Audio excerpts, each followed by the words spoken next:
स्वागत है आप सभी का आपके अपने यूट्यूब चैनल परम शिवी क्लासेस पर। जैसा कि आप सब जानते हैं कि सरकार बहुत सारे संस्थान बहुत सारी रिपोर्ट का प्रकाशन करते हैं और वो सारे रिपोर्ट हमारे लिए महत्वपूर्ण नहीं होते हैं, लेकिन उनमें से कुछ हमारे लिए या हमारे परीक्षा के दृष्टिकोण से बहुत ही महत्व रखते हैं। उनमें से एक रिपोर्ट पे आज हम बात करेंगे और वो रिपोर्ट है भारत वन स्थिति रिपोर्ट 2023। इस पर हम बात करेंगे और ये समझने का प्रयास करेंगे कि देश में कुल कितना वन क्षेत्र है, वनावरण, वृक्षावरण, कक्ष वनस्पति कितनी है, उसके साथ बांस आवरण कितना है, एग्रीकल्चर, फॉरेस्ट्री और उसमें से शीर्ष राज्यों, इन सब पर बात की जाएगी। अमूमन मान के चलिए कि एक प्रश्न या दो प्रश्न आपको इस बार एग्जाम में देखने को मिलेगा यहाँ से, क्योंकि अभी तक जो जितने एग्जाम हुए हैं उनमें जो प्रश्न आते थे इससे संबंधित, फॉरेस्ट या वनावरण से संबंधित, 2021 की रिपोर्ट से साथ आते थे। 2023 की रिपोर्ट लेटेस्ट है जो दिसंबर 2024 में जिसका विमोचन किया गया, जिसका प्रकाशन किया गया, ये रिपोर्ट दी गई। और इन सबको ध्यान में रखते हुए एक डिटेल एनालिसिस की करेंगे पूरे रिपोर्ट की। हालांकि ये रिपोर्ट बहुत बड़ी आती है, 300-400 पेज की आती है। एक खंड इसका 2 खंड में प्रकाशित होती है, तो 600-700 पेज पढ़ना हमारे लिए उतना कहना आवश्यक नहीं है। उसके कुछ पॉइंट्स हैं, की पॉइंट्स हैं, उन पर हम बात करेंगे जहाँ से प्रश्न बनाए जाते हैं।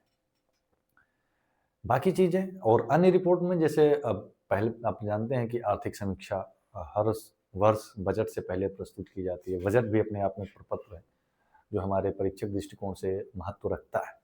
तो उन सारी चीज़ों पर आगे अनुसार बात करेंगे। करंट अफेयर्स का जब सेक्शन करवाएंगे आरओ को ध्यान में रखते हुए या यूपीएससी को ध्यान में रखते हुए, तो उन चीज़ों पे बात की जाएगी। लेकिन हाँ, आज हम बात करेंगे और भारत वन स्थिति रिपोर्ट को लेकर के, उसके कुछ अहम पहलुओं को लेकर के। ठीक, पढ़ते हैं, चलते शुरू करते हैं। तो हाल ही में क्या हुआ है, पर्यावरण, वन एवं जलवायु परिवर्तन मंत्री श्री भूपेंद्र यादव ने देहरादून में वन अनुसंधान संस्थान देहरादून में भारत वन स्थिति रिपोर्ट 2023 का विमोचन किया। यानी जो पर्यावरण, वन एवं जलवायु परिवर्तन मंत्रालय के जो मुखिया हैं श्री भूपेंद्र यादव जी, उन्होंने देहरादून का जो संस्थान है वन अनुसंधान यानी फॉरेस्ट रिसर्च सेंटर है या फॉरेस्ट रिसर्च इंस्टीट्यूट है, वहाँ पे इस रिपोर्ट को क्या किया, विमोचित किया था। अगर इस रिपोर्ट की बात की जाए, वन सर्वेक्षण रिपोर्ट की बात की जाए, तो 1987 से शुरू की गई थी और हर 2 साल पर यानी द्विवार्षिक आधार पर इसका प्रकाशन किया जाता रहा है। और ऐसे में अगर देखा जाए तो 2023 की रिपोर्ट अब तक की कौन सी रिपोर्ट है, ये 18वीं रिपोर्ट है। ठीक, तो क्या क्या जानकारी इसमें दी जाती है, क्या कौन कौन सी जानकारियां इस पूरे रिपोर्ट में शामिल हैं। सबसे पहला अफॉरेस्टेशन यानी वनावरण, फॉरेस्ट कवर, ट्री कवर यानी वृक्ष आवरण, फॉरेस्ट कवर, ट्री कवर, कक्ष वनस्पति आवरण, भारत में के वनों में कार्बन स्टॉक कितना है, वनाग्नि की घटनाएं और एग्रीकल्चर फॉरेस्ट्री यानी कृषि वानिकी, इन चीज़ों को चर्चा की जाती है, इन चीज़ों को शामिल किया जाता है रिपोर्ट में। जितना डाटा हमारे पास है जो महत्वपूर्ण है उन पर एक एक करके हम बात करेंगे। ठीक, जिसमें से अगर आकलन की बात की जाए, जो डाटा आज के समय पे हमारे पास हैं अपने देश को लेकर के, भारत वन स्थिति रिपोर्ट को लेकर के, उनमें से जो डाटा है उन पर बात करते हैं। तो जो देखा जाए तो जो कुल वन और वृक्ष आवरण है वो हमारे भौगोलिक क्षेत्र का 25.17% है। हमारा टारगेट है 33% से अधिक लेकर के जाना इन फ्यूचर, लेकिन आज के समय पे जो है वो है 25.17% है। और कुल वन वृक्ष आवरण की अगर बात की जाए तो 8,27,357 वर्ग किलोमीटर का है भारत का। ठीक, वहीं केवल फॉरेस्ट कवर की बात की जाए यानी वनावरण की बात की जाए तो ये 21.76% है। अगर वैसे डाटा में देखा जाए तो 7,15,343 वर्ग किलोमीटर में। वहीं ट्री कवर यानी वृक्ष आवरण की बात की जाए तो 3.41% है। और क्षेत्रफल के अकॉर्डिंग देखा जाए तो 1,12,014 वर्ग किलोमीटर का है। 2021 की तुलना से अगर देखा जाए तो कुल वन और वृक्ष आवरण में 1445 वर्ग किलोमीटर की वृद्धि हुई है। कितनी वृद्धि हुई है?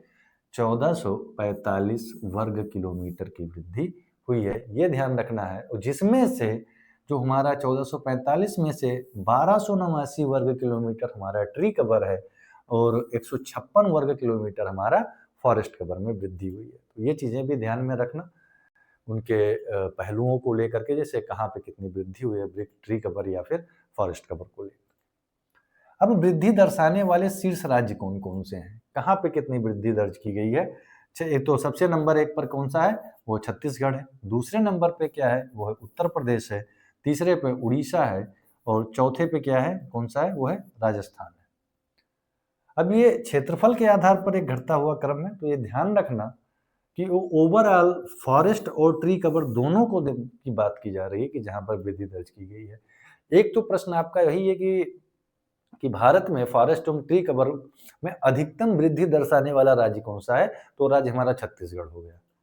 लेकिन यही प्रश्न आपसे थोड़ा घुमा करके पूछ लिया जाए कि वन एवं वृक्ष आवरण में वृद्धि दर्शाने में उत्तर प्रदेश का कौन सा स्थान है, तो उत्तर प्रदेश का स्थान कौन सा है, वो दूसरा है। अगर एग्जैक्ट डाटा की बात की जाए तो 559.19 वर्ग किलोमीटर है, वही छत्तीसगढ़ का 558 दशमलव कुछ है, थोड़ा सा ज्यादा है। हम छत्तीसगढ़ से थोड़ा सा आगे हैं, तो दूसरे स्थान पे हैं। और वहीं क्रम भी पूछा जा सकता है आपसे।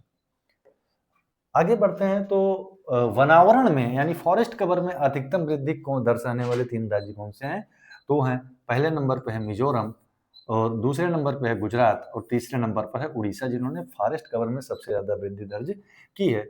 मिजोरम की बात की जाए तो 242 वर्ग किलोमीटर, गुजरात की बात की जाए तो 180 वर्ग किलोमीटर और उड़ीसा की बात की जाए तो 152 वर्ग किलोमीटर की वृद्धि इन्होंने दर्ज की है। वहीं क्षेत्रफल की दृष्टि से ये चीज ध्यान में रखना, किसकी दृष्टि से, क्षेत्रफल की दृष्टि से सबसे अधिक वन एवं वृक्ष आवरण यानी सबसे ज्यादा फॉरेस्ट और ट्री कवर वाले 3 शीर्ष राज्य कौन से हैं, उसमें से पहले नंबर पे हमारा मध्य प्रदेश है, दूसरे नंबर पे हमारा अरुणाचल प्रदेश है और तीसरे नंबर पर कौन सा है, वो है महाराष्ट्र है। अगर मध्य प्रदेश की बात की जाए तो वहां पर कुल वन 85,724 वर्ग किलोमीटर है।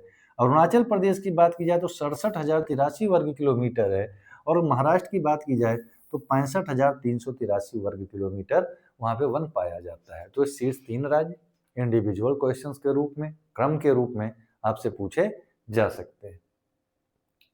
अगला क्या है कि कुल भौगोलिक क्षेत्रफल की तुलना में वनावरण के प्रतिशत की दृष्टि से यानी किसी राज्य का पूरा ज्योग्राफिकल एरिया कितना है और उस ज्योग्राफिकल एरिया में कितने प्रतिशत वन पाए जाते हैं, वैसे 3 राज्य कौन से हैं या केंद्र शासित प्रदेश कौन से हैं। तो पहले नंबर पे हमारा आ जाएगा लक्षद्वीप, दूसरे नंबर पे आ जाएगा मिजोरम और तीसरे पे आ जाएगा अंडमान निकोबार द्वीप समूह। अगर लक्षद्वीप की बात करें तो उसके टोटल ज्योग्राफिकल एरिया का 91.33% फॉरेस्ट या ट्री कवर है, सॉरी फॉरेस्ट कवर है। मिजोरम का 85.34% और अंडमान निकोबार का 81.62% वनावरण है, ये भी ध्यान में रखिएगा। अगला है कि 19 राज्यों, ठीक है, क्या है, 19 राज्यों और केंद्र शासित प्रदेशों में, ठीक है, क्या हुआ है कि 33% जो हमारा लक्ष्य है उससे अधिक भौगोलिक क्षेत्र वनावरण के अंतर्गत आते हैं। तो ये भी आपसे सवाल पूछा जा सकता है कि कितने राज्य हैं जिन्होंने लक्ष्य अचीव कर लिया है या जिनका 33% से अधिक है। तो कुल कितने राज्य ऐसे हैं, 19 राज्य ऐसे हैं, ठीक है। और उन 19 राज्यों में से 8 राज्य और केंद्र शासित क्षेत्र ऐसे हैं जहां पर वन प्रतिशत 75% से भी अधिक है। कितना है, 75% से भी अधिक है। उसमें से 6 राज्य आपके कहाँ के हैं, नॉर्थ ईस्ट के हैं। और नॉर्थ ईस्ट में से बस एक फार्मूला याद रखना कि 7 सिस्टर्स माइनस असम, यानी 7 सिस्टर्स में से अगर आप असम को हटा देते हैं तो बचे हुए 6 राज्य जिनमें 75% से ज्यादा वनावरण पाया जाता है वह वहां पर आपको नजर आ जाएंगे, जैसे मिजोरम, अरुणाचल प्रदेश, नागालैंड, मेघालय, त्रिपुरा और मणिपुर। बचे दोनों क्या नाम है, द्वीपीय केंद्र शासित प्रदेश हैं, वो लक्षद्वीप और अंडमान निकोबार द्वीप समूह की बात की जाए। लक्षद्वीप और अंडमान निकोबार द्वीप समूह, यहाँ पर 75% से अधिक वन पाए जाते हैं, ठीक। कुल कच्छ वनस्पति की बात की जाए, यानी जो मैंग्रोव वन हमारे यहाँ पर हैं, वो लगभग 5000 किलोमीटर यानी 4992 वर्ग किलोमीटर हैं, और सबसे अधिक पश्चिम बंगाल में है। और बांस आधारित क्षेत्र की बात की जाए तो 1,54,670 वर्ग किलोमीटर अनुमानित किया गया है, और जिसमें 2021 के आकलन की तुलना में 5,227 वर्ग किलोमीटर की वृद्धि भी दर्ज की गई है। तो ये चीजें की पॉइंट्स, इनको ध्यान में रखिए। अगला है कि बाह्य वन क्षेत्रों से औद्योगिक काष्ठ यानी जो इंडस्ट्रियल वुड है, उसका संभावित उत्पादन कितना रखा, मतलब अनुमानित किया गया है, वो 91.5 मिलियन घन मीटर का अनुमान है, यानी 91.51 मिलियन घन मीटर पूरी तरह से अनुमानित है। और कुल कार्बन स्टॉक कितना अनुमानित किया गया है, वो 7,285.5 मिलियन टन अनुमानित किया गया है कि हमारे पास इतना कार्बन स्टॉक है। और जो कि पिछले आकलन की तुलना में कितना वृद्धि हुआ है, 81.5 मिलियन टन की वृद्धि हुई। तो इस चीज को ध्यान में रखना कि अगर कार्बन स्टॉक में भी अगर बात की जाए तो वनावरण और वृक्षावरण में वृद्धि तो हुई ही हुई है, और उसके साथ साथ हमारे किसमें वृद्धि हुई है, कार्बन स्टॉक में भी वृद्धि हुई है। अब जो भारत का कार्बन स्टॉक है कुल मिलाकर के कितना है, वो 7,285.5 मिलियन टन। ये कितने के कार्बन डाइऑक्साइड के समतुल्य अगर देखा जाए तो कितना हो जाएगा, 30.43 बिलियन टन कार्बन डाइऑक्साइड के समतुल्य पहुंच गया उसके ऐड पर। ठीक, अगर उतने कार्बन स्टॉक को हम बर्न करते हैं तो लगभग इतना कार्बन डाइऑक्साइड उत्सर्जित होगा। इस तरीके से आप इसको समझ सकते हैं। और जो हमारा आधार वर्ष इसको लेकर के चले थे 2005 का, उससे पहले ही हम 2.29 बिलियन टन अतिरिक्त कार्बन सिंक तक हम पहुंच चुके हैं, क्योंकि 2030 तक हमने 2.5 से 3 बिलियन टन का लक्ष्य रखा था, और हम इससे ज्यादा अतिरिक्त हो चुके हैं। 2.5-3 बिलियन का जो हमने टन का लक्ष्य रखा था उससे कितना ज्यादा हो चुके हैं, 2.2, यानी फिर से वही बात है कि हम अपने लक्ष्य से भी आगे निकल चुके हैं और समय से पहले निकल चुके हैं, क्योंकि लक्ष्य हमने 2000 कितने में रखा था, 30 तक रखा था, और निकल हम कब चुके हैं, 7 साल पहले यानी 2023 में ही। तो ये ध्यान रखिएगा। अगला अगर ISFR की बात की जाए, इंडिया स्टेट फॉरेस्ट रिपोर्ट की प्रमुख चीजों की बात की जाए, तो पहला जो हमारा डायग्राम दिखाता है कि वन एवं वृक्ष आवरण कितना है, तो नेट फॉरेस्ट कवर कितना है, टोटल ग्रीन यानी कवर कितना है, और रिकॉर्डेड वन क्षेत्र के बाहर कितना है। तो वो चीजें दी गई हैं। तो सबसे ज्यादा हमारे पास कुल हरित आवरण है।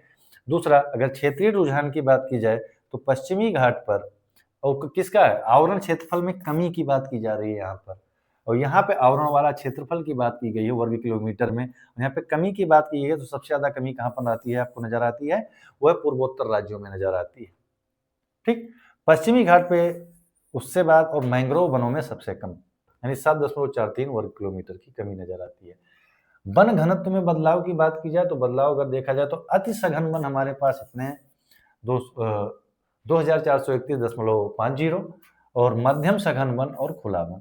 ठीक, अगर राज्यवार प्रदर्शन देखा जाए तो फिर अभी बात हो चुकी कि मध्य प्रदेश, अरुणाचल प्रदेश और महाराष्ट्र ये शीर्ष ट्री और फॉरेस्ट कवर वाले राज्य हैं, यानी वन एवं वृक्ष आवरण वाले राज्य। आगे बढ़ते हैं। वृद्धि क्षेत्र की बात की जाए तो अभी हमने बात की थी छत्तीसगढ़, उत्तर प्रदेश, उड़ीसा और राजस्थान, ये 4 शीर्ष राज्य हैं जहाँ पे सर्वाधिक वृद्धि हुई है। वहीं पे बात हुई थी कि छत्तीसगढ़ कितना किया था, 684 यानी 683.62। अगर एग्जैक्ट डाटा की बात की जाए, उत्तर प्रदेश की बात की जाए तो 559.19, और उड़ीसा की बात की जाए तो 558.57, और राजस्थान की बात की जाए तो 397.46। ठीक, और कम हुआ क्षेत्र की बात की जाए तो सबसे ज्यादा कम हुआ है मध्य प्रदेश में, फिर कर्नाटक में, फिर लद्दाख में, और फिर नागालैंड में, यानी यहाँ पे वन आवरण के क्षेत्र में कमी आई है। उसमें से मध्य प्रदेश में 612.41, 459.36 कर्नाटक में, 159.26 लद्दाख में, और 125.22 नागालैंड क्षेत्र में ये कमी आपको नजर आती है।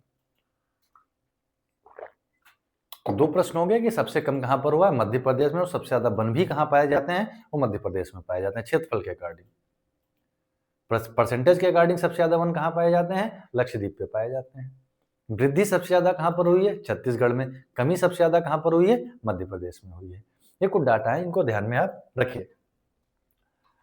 और अन्य बिंदुओं की अगर बात की जाए तो पहले बात हो चुकी कि कार्बन स्टॉक हमारा कितना बढ़ा है, 81.5 मिलियन टन के आस की वृद्धि दर्ज की गई है। सबसे अधिक बांस संसाधन वाले राज्य कौन से हैं? मध्य प्रदेश, अरुणाचल प्रदेश और महाराष्ट्र। अगर हम बैम्बूज की बात करते हैं, यानी बांस संसाधन की बात करते हैं, तो कौन से हैं? मध्य प्रदेश, क्या नाम है, अरुणाचल और महाराष्ट्र, ये 3 हो गए। सबसे अधिक मैंग्रोव क्षेत्र वाले 3 राज्य कौन से हैं? पश्चिम बंगाल, गुजरात और अंडमान निकोबार द्वीप समूह। सबसे ज्यादा मैंग्रोव वन यहाँ पर पाए जाते हैं। ठीक। सबसे अधिक कृषि वानिकी वाले राज्य कौन से हैं? तो महाराष्ट्र, कर्नाटक और उड़ीसा। इनमें से कहीं से भी आपसे सवाल पूछा जा सकता है। जरूरी नहीं है कि फॉरेस्ट कवर और ट्री कवर को ही के सर्वाधिक को ध्यान में रख के पूछा जाए, चाहे क्षेत्रफल या परसेंटेज के अकॉर्डिंग। मैंग्रोव से भी पूछ सकता है, एग्रीकल्चर फॉरेस्ट्री में महाराष्ट्र को भी पूछ सकता है, और बांस आवरण वाले भी पूछ सकता है सबसे अधिक बांस संसाधन कहाँ पर है। एक और फैक्ट दिया गया है कि 2021-22 के सीजन के दौरान वनाग्नि की घटनाओं में कमी दर्ज की गई है, और सबसे अधिक वनाग्नि की घटना दर्ज करने वाले टाइगर रिजर्व कौन से हैं? वो है नागार्जुन सागर श्रीशैलम यानी आंध्र प्रदेश का, इंद्रावती टाइगर रिजर्व छत्तीसगढ़ और वाल्मीकि टाइगर रिजर्व बिहार का। ये केवल इस बात से तो महत्वपूर्ण नहीं है कि सबसे अधिक वनाग्नि घटना यहाँ पे हुई है, लेकिन ये इंडिविजुअल भी अगर चर्चा में है तो पूछे जा सकते हैं, मिलाने के लिए करके दे दिया जाएगा इनमें से तीनों को कि भाई मिलाओ कौन सा टाइगर रिजर्व कहाँ पर है। तो इसको ध्यान रखना, श्रीशैलम कहाँ पर है? आंध्र प्रदेश में है, इंद्रावती आपका छत्तीसगढ़ में है, और वाल्मीकि कहाँ पर है? आपका बिहार में है। तो इनको ध्यान में रखिएगा आप लोग। अगला कि इंडिया स्टेट फॉरेस्ट रिपोर्ट 2023 में प्रयुक्त जो कुछ प्रमुख परिभाषाएं हैं उनको ध्यान में रखना, कि आखिर अभी तक जो हम बात कर रहे थे कि वृक्ष आवरण क्या होता है, वन क्षेत्र क्या होता है, ठीक, तो इन सबको ध्यान में रखते हुए हम बात करते हैं। वृक्ष आवरण क्या होता है? वृक्ष आवरण की बात की जाए तो इसमें वन क्षेत्र के बाहर के सभी वृक्ष क्षेत्र शामिल है, यानी ऐसे क्षेत्र वृक्ष आवरण में जो वन से बाहर के सभी वृक्ष शामिल हैं जिनका क्षेत्रफल 1 हेक्टेयर से कम है। ठीक, जिनका क्षेत्रफल 1 हेक्टेयर से क्या है? कम है, और जिसमें ग्रामीण और शहरी क्षेत्रों में पाए जाने वाले सभी बिखरे हुए वृक्ष शामिल हैं तथा जो वन आवरण के अंतर्गत नहीं आते हैं। किसके अंतर्गत नहीं आते? जो वन आवरण के अंतर्गत नहीं आते, वो सभी शामिल हैं। जैसे आपने क्या किया कि 1 बीघा लिया और 1 बीघे में कुछ पेड़ों को आपने क्या नाम है लगा दिया, तो वो आपका वृक्ष वन आवरण में नहीं ना करके किस में आ जाएगा? ट्री कवर यानी वृक्ष आवरण में आपका आ जाएगा। ठीक, अगले की बात करते हैं। अगर वन क्षेत्र की बात की जाए तो 1 हेक्टेयर से अधिक के सभी भूमि जिनमें वृक्षों का घनत्व 10% से अधिक या उसके बराबर हो, ठीक, जिसमें बाग, बांस, ताड़ के पेड़ शामिल हों, चाहे उनका स्वामित्व, कानूनी स्थिति और भूमि उपयोग कुछ भी हो, ऐसी भूमि जरूरी नहीं है रिकॉर्डेड वन क्षेत्र यानी आरएफए हो, अभिलिखित वन क्षेत्र के अंतर्गत हो, इससे जरूरी नहीं। अभिलिखित वन क्षेत्र 1927 का जो वन अधिनियम है उसके अंतर्गत जो रखा जाता है उनको हम अभिलिखित वन कहते हैं, रिकॉर्डेड फॉरेस्ट एरिया कहते हैं। तो 1 हेक्टेयर से अधिक जमीन पर अगर जिसका वन घनत्व 10% अधिक या बराबर हो, जिसमें क्या हो, बाग, बांस या ताड़ के पेड़ भी शामिल हो, कानूनी स्थिति और उस भूमि का उपयोग किसी भी तरीके से किया जा रहा है, उसको हम क्या कहते हैं? वन क्षेत्र कहते हैं। वन क्षेत्र दूसरी परिभाषा, इसे रिकॉर्डेड वन क्षेत्र आरएफए के रूप में भी जाना जाता है। अब आरएफए क्या होता है, रिकॉर्डेड वन क्षेत्र क्या होता है, इसको समझ लेते हैं कि ऐसी सभी भूमि के रूप में, यानी आरएफए क्या, ऐसी सभी भूमि के रूप में परिभाषित किया गया है जिसे किसी भी सरकारी अधिनियम या नियमों के तहत वन के रूप में अधिसूचित किया गया हो। जरूरी नहीं है कि वो केंद्र के हो, राज्य का अगर कानून है और उसके आधार पर उसको वन क्षेत्र के रूप में अधिसूचित कर दिया गया है तो उसको किस में आएंगे? हम रिकॉर्डेड वन क्षेत्र यानी आरएफए में लेकर के चलेंगे। ठीक, या सरकारी रिकॉर्ड में वन के रूप में क्या किया गया हो? दर्ज किया गया हो। इस प्रकार वन क्षेत्र शब्द सरकारी अभिलेखों के अनुसार भूमि की कानूनी स्थिति को दर्शाता है, जबकि वनावरण शब्द किसी भूमि पर वृक्षों की उपस्थिति को इंगित करता है। ठीक, तो इसको ध्यान में रखिए। आगे हम उत्तर प्रदेश विशेष को लेकर के चलते हैं कि अगर उत्तर प्रदेश की बात की जाए तो उत्तर प्रदेश का जो वन स्थिति रिपोर्ट वो कैसी है? रिकॉर्डेड वन हमारे पास टोटल कितने हैं? 17,435 वर्ग किलोमीटर, जो उत्तर प्रदेश के कुल ज्योग्राफिकल एरिया का 7.24% है। वहीं रिकॉर्डेड वन कितने हैं? 11,571 वर्ग किलोमीटर। संरक्षित वन कितने हैं? 330 वर्ग किलोमीटर। अवर्गीकृत वन कितने हैं? 5,534 वर्ग किलोमीटर। इतने हमारे पास हैं। रिकॉर्डेड वन पहले ही बता दिया कि जिनको कानूनी तौर पर किसी अधिनियम, चाहे वो राज्य हो, चाहे वो सरकार हो, राज्य सरकार की बात हो, चाहे केंद्र सरकार की बात हो, उनके तहत उनको वन के रूप में अधिसूचित किया गया हो। संरक्षित वन उनको कहते हैं जो किसी संरक्षण अधिनियम, वन संरक्षण अधिनियम के तहत जिनको संरक्षित किया गया हो। इनमें बहुत सारी गतिविधियों को क्या कर दिया जाता है? प्रोहिबिटेड, यानी उनको प्रतिबंधित कर दिया जाता है। केवल वहाँ के जो क्षेत्रीय निवासी हैं उनमें केवल जलावन के लिए लकड़ी लेने के लिए जा सकते हैं, वो भी एक लिमिटेड एरिया के अंतर्गत। फिर अवर्गीकृत वन, जिसका किसी प्रकार का वर्गीकरण ना ही किया गया। अगर कुल वनावरण की बात की जाए, अभी तो ये पूरा का पूरा अगर इसकी बात करते हैं तो वनावरण प्लस वृक्षावरण दोनों को लेकर के चलते हैं। लेकिन अगर कुल वनावरण की बात किया जाए तो उत्तर प्रदेश में कुल वनावरण 150 मतलब 15,045.80 वर्ग किलोमीटर, जो कुल भौगोलिक क्षेत्र का 6.24% है, जिनमें से अति सघन वन 1.12% है, मध्यम सघन वन हमारा 1.66% है, और ओपन फॉरेस्ट कितना है? 3.46% है। अब यहीं पे अगर आपसे सवाल पूछ लिया जाए कि उत्तर प्रदेश में किस प्रकार के वनों का आवरण सबसे ज्यादा है, तो कैसा होगा? ओपन फॉरेस्ट एरियाज होंगे। ठीक, क्योंकि ओपन फॉरेस्ट एरियाज की बात की जाए तो 8,355.66 वर्ग किलोमीटर है। मीडियम डेंस फॉरेस्ट की बात की जाए तो 4,001.41 वर्ग किलोमीटर है। अगर वेरी डेंस फॉरेस्ट की बात की जाए तो 2,688.73 वर्ग किलोमीटर है। ठीक, तो ये चीज ध्यान में रखना। और फिर बात करते हैं कि शीर्ष 5 जिले कैसे हैं। इनको ध्यान में रखना अति आवश्यक है और ये पूछा जा सकता है किसी भी एग्जाम में उत्तर प्रदेश के। अगर क्षेत्रफल की दृष्टि से देखा जाए तो सर्वाधिक, अच्छा ये घटता क्रम है और ये बढ़ता हुआ क्रम है क्षेत्रफल की दृष्टि से। यहाँ पर क्या हो रहा है? बढ़ रहा है, और ये कैसा क्रम है? घटता क्रम है। ठीक, तो क्षेत्रफल की दृष्टि उत्तर प्रदेश का सर्वाधिक वन कहाँ पर है? सोनभद्र जिले में है। उसके बाद कौन सा है? लखीमपुर खीरी है, फिर मिर्जापुर है, फिर पीलीभीत है, फिर चित्रकूट है। 5 नहीं, लेकिन कम से कम शीर्ष 3 तो आप याद रखिएगा कि सबसे ज्यादा वन क्षेत्र कहाँ पर है? सोनभद्र में, फिर लखीमपुर में, फिर मिर्जापुर में। वही सबसे न्यूनतम वन की बात की जाए तो सबसे न्यूनतम भदोही में है, उसके बाद मऊ है, उसके बाद संभल है, फिर संत कबीर नगर है, फिर बागपत है। तो सबसे न्यूनतम वन वाला जिला उत्तर प्रदेश का भदोही है, जहां पर 1% से भी कम वन क्षेत्र पाया जाता है, 0.51% है। वहीं सबसे अधिकतम ज्यादा कौन सा है? वो है सोनभद्र है। अगर प्रतिशत की दृष्टि से ही देखा जाए तो फिर से ये परसेंटेज का घटता क्रम है, वो परसेंटेज का बढ़ता क्रम है। तो प्रतिशत की दृष्टि से सबसे कम वन जो पाया जाता, सबसे अधिक वन जो पाया जाता है वो सोनभद्र में, फिर चंदौली में, फिर श्रावस्ती में, फिर चित्रकूट में, फिर पीलीभीत में। तो बात ध्यान रखिएगा, टॉप 3 कौन से हो गए? सोनभद्र, चंदौली और श्रावस्ती। और वहीं न्यूनतम में देखा जाए तो संभल, भदोही और मैनपुर, बदायूं और मऊ है। ठीक, तो ये ध्यान रखना कि अगर क्षेत्रफल और प्रतिशत के आधार पर अगर आप आते हो तो कहीं ना कहीं थोड़ी बहुत मात्रा में आंकड़ों में परिवर्तन आपको नजर आ जाता है। हालांकि सोनभद्र दोनों जगह पर कॉमन है अधिकतम, चाहे वो क्षेत्रफल की दृष्टि से पूछा जाए, चाहे प्रतिशत की दृष्टि से पूछा जाए, वो कॉमन है। लेकिन सेकंड पोजीशन जिसका है वो अंतर कर जाता है कि क्षेत्रफल की दृष्टि से लखीमपुर खीरी में दूसरे नंबर पर सबसे ज्यादा वन पाए जाते हैं, वहीं प्रतिशत की दृष्टि से सेकंड नंबर किसका है? चंदौली का है। यहाँ पे भी आप रिवर्स देख सकते हैं कि संभल जहाँ पे सबसे न्यूनतम प्रतिशत के रूप में वन आवरण है, यानी उसके जोग्राफिकल भौगोलिक क्षेत्र का, जिले के भौगोलिक क्षेत्र का, वहीं सबसे न्यूनतम वन क्षेत्रफल के दृष्टिकोण से कौन सा है? वो है भदोही।